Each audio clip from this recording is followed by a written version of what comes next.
Hey, good morning. This is Randall. I'm coming to you from the beautiful village of Nanwalek, Alaska. And in a couple of weeks, I'm going to drive my 2024 Jeep Gladiator Rubicon from Homer, Alaska, down to Whitman, Arizona. So I wanted to go over a little bit with you about the information I gather, the websites I use for trip planning. So let's see here. First, I'm going to be using, let me just bring up the desktop here. I use Google Maps to plot my route. I combine Google Maps with Waze, with the onboard navigation in the Jeep, all sorts. But the route is pretty simple. A couple of turns and you're there. There's only, I'd say, a couple of alternatives once you get out of Alaska, the routes you can take. So in Alaska, I use the Alaska 511 app, which shows the road conditions, and there's cameras all around the state. It's still dark outside, so we're not going to be able to see much on these cameras, but you can get the information here temperature wise. The roads don't even look that bad in this image here. They're color coded, so I can see green, I can see yellow. I don't see any dark colors.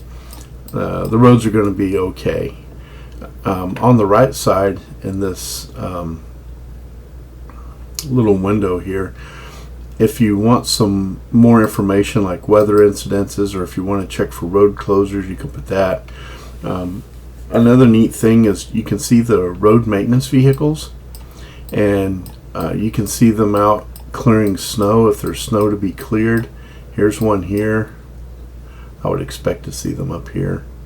Looks like a couple of them here. So there's a couple of vehicles out. It's real good information. It looks here like this road here is difficult.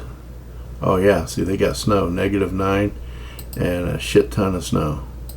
So, but I like snow. I don't mind driving in snow. I really don't like driving on ice, but snow, that's a little bit different story. Ice to me is terrible. This road here, it's going to be really closed. It actually says no winter maintenance. It's closed in the off season. So, all right. And then once I get out of Alaska, it's a 600-mile drive north, by the way, from Homer.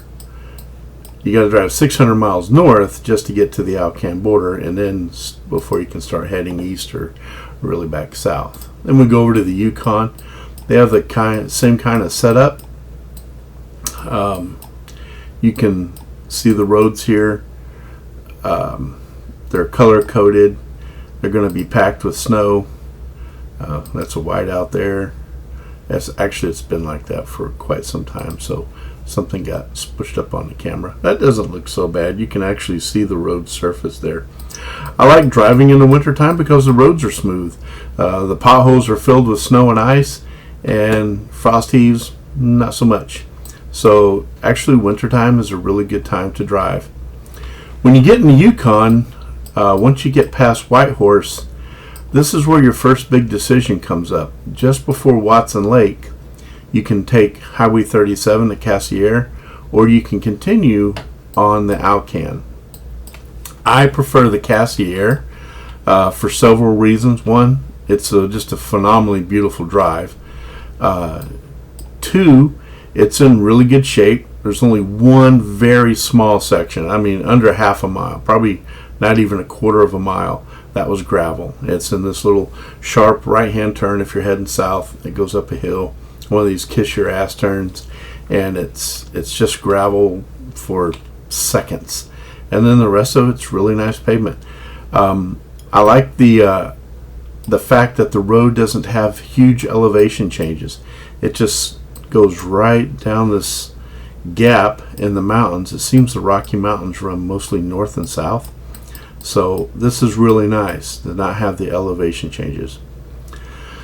There's plenty of stops. There's probably like 4 or 5 stops on the way down this road. You can stop and get fuel and snacky snacks, and they're in small villages, so they're open all year round. They're not like out in the middle of nowhere and they close in the off season. But if you decide to go uh, the Alcan, right past Watson Lake, you'll pop into British Columbia for just a few miles. There's a big elevation change here, and sometimes you'll get caught in rain and snow there. And then Laird Hot Springs, and then 97 South. Where you run into problems is this Muncho Lake Provincial Park. It is absolutely beautiful. I've ridden my motorcycle through it in July and got snowed on just like 3 years ago. So that was kind of crazy. It was actually July 4th. So I don't like these elevation changes. I think it just adds a little more risk.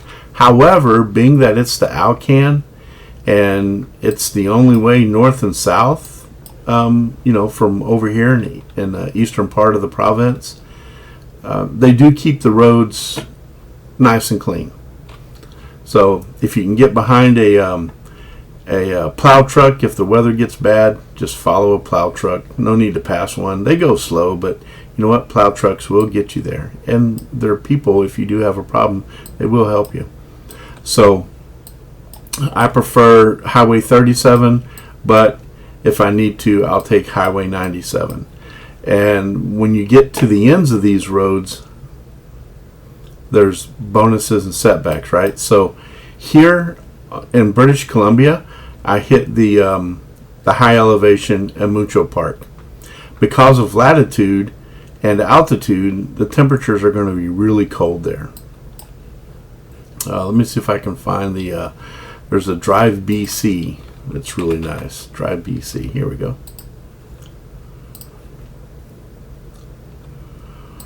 And there's apps, corresponding apps that go to this, so you can put these apps on your phone. So even though you hit the higher elevations here, this looks like this was taken, actually this morning, about an hour ago. Doesn't look bad at all. Looks really good. It looks good down here at Fort St. John.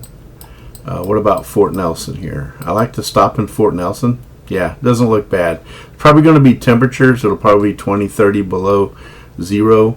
But there's not a lot of snow. Like I said, they keep it pretty clear. So if I dodge the high elevation over here in Muncho Park, I do catch the high elevation down here in Kamloops, around this area. It's pretty mountainy, but they have really nice roads, 4-lane, 5-lane roads. They do have really nice roads. If I end up going down the Alcan through 97, Dawson Creek is right here. This is the start of the Alcan, or the end of the Alcan, depending on which way you're going. But it's considered the start of the Alcan, and you'll just be transitioning into Alberta. Now, if you go the Alcan, once you get past Fort Nelson, it's just pretty smooth sailing. You get Alberta has the same thing. They have a information site, a road information site, and you'll end up coming through Dawson Creek here into Grand Prairie, and I make my way to Edmonton and turn south. And once you turn south, it's like it's a 4-lane, 6-lane, I don't know, it's a really wide divided highway. I would call it an interstate down here, but I guess it's an inter-province. I don't know. But anyway, it's a really fast road, and it's nice and straight. There's a lot of traffic. There's a lot of places to stop if you have problems. There's a lot of places to stop just to take breaks. It's a great way to go. So you can really make up a lot of time coming down through Alberta. And regardless of which way you choose, if you decide to go British Columbia, a beautiful drive, and pop out in Washington at like Roosevelt, or come over here to Idaho and pop out, or if you go all the way over to Coots and come down to Shelby, going to Arizona, it's only like 100-mile difference, maybe 200-mile difference either way. Not that one way is any faster or any slower than the other way, but it just depends on what you want to look at, and how how rushed you are. I mean, I wouldn't be rushed in the winter, that's for sure. But that's what I use for driving. I put the apps on my phone, and I can just refer to them as needed. I usually check them every few hours. Yesterday, when I was checking the Alaska one, for example, I was trying to make this video yesterday, and all the yellow roads, by the time I had given up on making this video, they had all turned green except for the Tok Junction to the Alcan border. It'll probably stay yellow till, I don't know, February or March, maybe even later than that. But you can see here a lot of green road here, which is good. So anyway, that's what I use to plan my trips. If you have any sites that you like to use to plan your trips when driving up to Alaska, please feel free to share them. Most states have a 511 or a Drive Texas or a Tennessee DOT site. They're all over the place. Anyway, in a couple of weeks, I'll be live streaming my drive down to Arizona. I hope some of you can follow along. Probably nice to be able to chat. I don't know about chatting and driving at the same time. That's bizarre. Anyway, thanks for watching, and I hope this helps some of you.